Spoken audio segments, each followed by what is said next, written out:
Good morning student. इससे पहले हमने पढ़ा था बेटा वर्ण विचार और भाषा। अब आज बेटा हम पढ़ेंगे पाठ 3 शब्द के से बात करेंगे। तो सबसे पहले हमने पढ़ा भाषा, उसके बाद पढ़ा वर्ण। अब हम आज पढ़ेंगे शब्द के बारे में। शब्द किसे कहते हैं? तो वर्ण भाषा की सबसे छोटी इकाई है।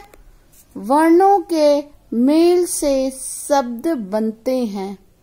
सबसे पहले हमने पढ़ा था भाषा, भाषा अपने विचारों का आदान प्रदान। वर्ण भाषा की सबसे छोटी इकाई। और शब्द क्या है? वर्णों के मेल से शब्द बनते हैं। शब्दों का सार्थक समूह ही वाक्य या भाषा है। शब्द भाषा की आत्मा है। वाक्य किससे बनता है बेटा? शब्द से। अभी आगे पाठ में हम पढ़ेंगे वाक्य, लेकिन शब्द किससे बना हमारा? वर्णों से। शब्द भाषा की आत्मा है, जिसकी नींव पर भाषा का निर्माण होता है। कहने का मतलब है कि शब्द भाषा की आत्मा, मतलब जो सही बात हम लोग बोलते हैं वो अंदर से बोलते हैं, सही शब्द का निर्माण करते होता है। अतः हम कह सकते हैं दो या दो से अधिक वर्णों के मेल से बनने वाले सार्थक स्वतंत्र ध्वनि समूह को शब्द कहते हैं। दो या दो से अधिक वर्णों के मेल से बनने वाले सार्थक स्वतंत्र ध्वनि समूह को शब्द कहते हैं। जैसे माला, तोता, नारी, गमला आदि। अर्थात वर्णों के सार्थक मेल से बनी स्वतंत्र और सार्थक ध्वनि शब्द कहलाती है। अब बेटा शब्दों को हम कई प्रकार से बांटते हैं, जिसका शब्दों का वर्गीकरण 4 प्रकार से किया गया है। शब्दों का वर्गीकरण 4 प्रकार से किया गया है।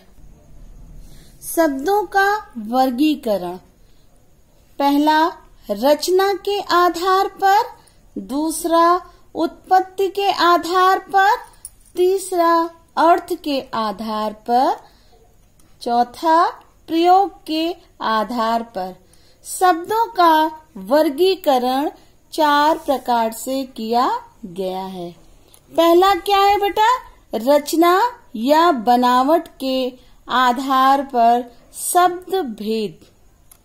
रचना या बनावट के आधार पर शब्द के 3 भेद हैं या 3 प्रकार हैं। पहला रूढ़ शब्द, दूसरा यौगिक शब्द, तीसरा योग रूढ़ शब्द। जैसा कि बेटा आपने पढ़ा था कि वर्ण में कोई, जब हम भाषा की सबसे छोटी इकाई जिसके खंड या टुकड़े नहीं कर सकते, उसी प्रकार देखिए रूढ़ शब्द, जो शब्द परंपरा से किसी विशेष अर्थ के लिए प्रचलित हो। जब हम किसी विशेष अर्थ के लिए प्रचलित होता है, प्रचलित विशेष अर्थ, हम इसको जानते हैं, जिसका एक वर्ण से कोई अर्थ नहीं निकलता, जिनके टुकड़े करने पर कोई अर्थ न निकले, वे रूढ़ शब्द कहलाते हैं। जैसे पेड़ और सूर्य, कल, आदमी, पशु आदि। यदि इन शब्दों को खंडित किया जाए तो उनका कोई अर्थ नहीं निकलेगा। जैसे क में कॉमा लगा देंगे, ला लिख देंगे, दोनों मिलाएंगे तो कल हो जाएगा। पा में कॉमा ओढ़ा तो क्या हो जाएगा? पेड़ में तब मिलेगा, मिलाएंगे तो। इसी तरह सूर्य में शा, सु और या अलग कर देंगे तो कोई अर्थ नहीं बनेगा। आदमी में अगर तीनों अलग अलग कर देंगे तो कोई अर्थ नहीं बनेगा। ये टुकड़े निरर्थक बन जाते हैं। निरर्थक का मतलब होता है बेटा, अभी आगे पढ़ेंगे, बिना अर्थ के शब्द, जिनका कोई शब्द नहीं होता, उन्हें हम निरर्थक शब्द कहते हैं। ये टुकड़े निरर्थक बन जाते हैं। अब बेटा हमारा है दूसरा यौगिक शब्द। हम पढ़ रहे हैं रचना के आधार पर शब्द। पहला था हमारा योग रूढ़ शब्द, अब दूसरा है यौगिक शब्द। दो या दो से अधिक शब्दों या शब्दांशों के मेल से बने शब्द क्या कहते हैं? यौगिक शब्द कहते हैं। दो या दो से अधिक शब्दों या शब्दांशों के मेल से बने, मतलब शब्दांशों के मेल। जैसे पहला शब्द है बैल प्लस गाड़ी, तो इन दोनों को हम जोड़ते हैं तो क्या बनता है? बैल गाड़ी। दूसरा रसोई घर, तो पूरा जोड़ देंगे तो रसोई घर बन जाता है। तीसरा पुस्तक धन आलय बराबर पुस्तकालय। तो कहने का तात्पर्य है कि दो या दो से अधिक मेल से जिन शब्दांशों से एक नया शब्द बनता है वो क्या कहलाते हैं? यौगिक शब्द कहलाते हैं। उन्हें हम यौगिक शब्द कहते हैं। अब तीसरा है बेटा योग रूढ़ शब्द। जो शब्द दो या दो से अधिक शब्दों या शब्दांशों के मेल से बने हों परंतु किसी विशेष अर्थ को दर्शाते हों, मतलब जब भी कोई शब्द दो या दो से अधिक शब्दों के बने हों और किसी विशेष अर्थ को बताते हों, जैसे हमारा देखिए दशानन। दशानन मतलब 10 का अर्थ 10, आनन और नन मुख, क्या मतलब है? अर्थात 10 मुख वाला। साधारण अर्थ में न आकर रावण के लिए प्रयुक्त हुआ है। यह क्या है? योग रूढ़ शब्द। दशानन शब्द क्या है?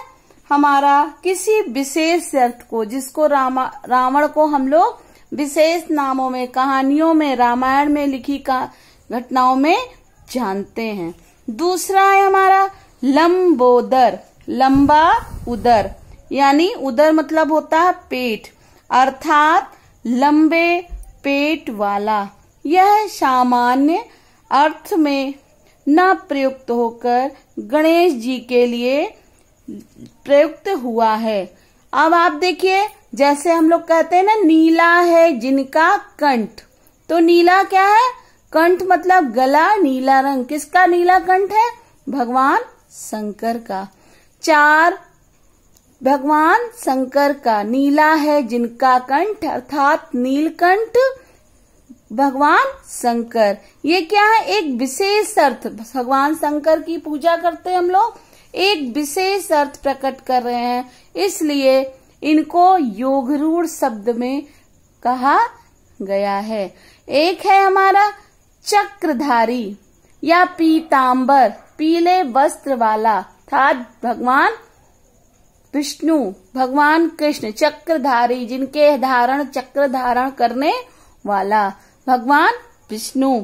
इसी तरह योग रूढ़ शब्द, जो शब्द दो या दो से अधिक शब्दों या शब्दांशों के मेल से बने हों परंतु किसी विशेष अर्थ को दर्शाते हों, जैसा दशानन, 10 मुख वाला, लंबोदर, बड़े पेट वाला अर्थात गणेश जी, नीला है जिनका कंठ, नीले गले वाला भगवान शंकर, चक्रधारी भगवान विष्णु, चक्र धारण करने वाला अर्थात भगवान शंकर। अब बेटा आपका होमवर्क केवल पाठ को पढ़ के और समझकर याद करना है, लिखना नहीं है। तो पढ़ाए गए पाठ के अनुसार दिए गए प्रश्नों को याद करो। पहला है शब्द किसे कहते हैं?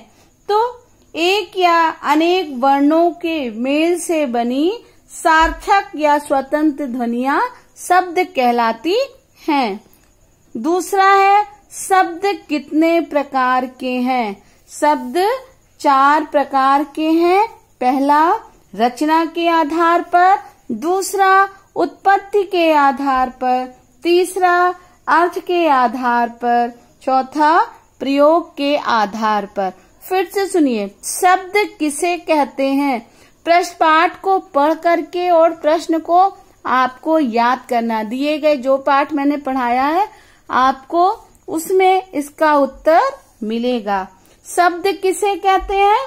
एक या अनेक वर्णों के मेल से बनी सार्थक एवं स्वतंत्र शब्द कहलाती है। स्वतंत्र ध्वनियां लिख सकते हैं।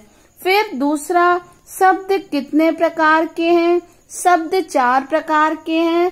रचना के आधार पर, उत्पत्ति के आधार पर, अर्थ के आधार पर, प्रयोग के आधार पर।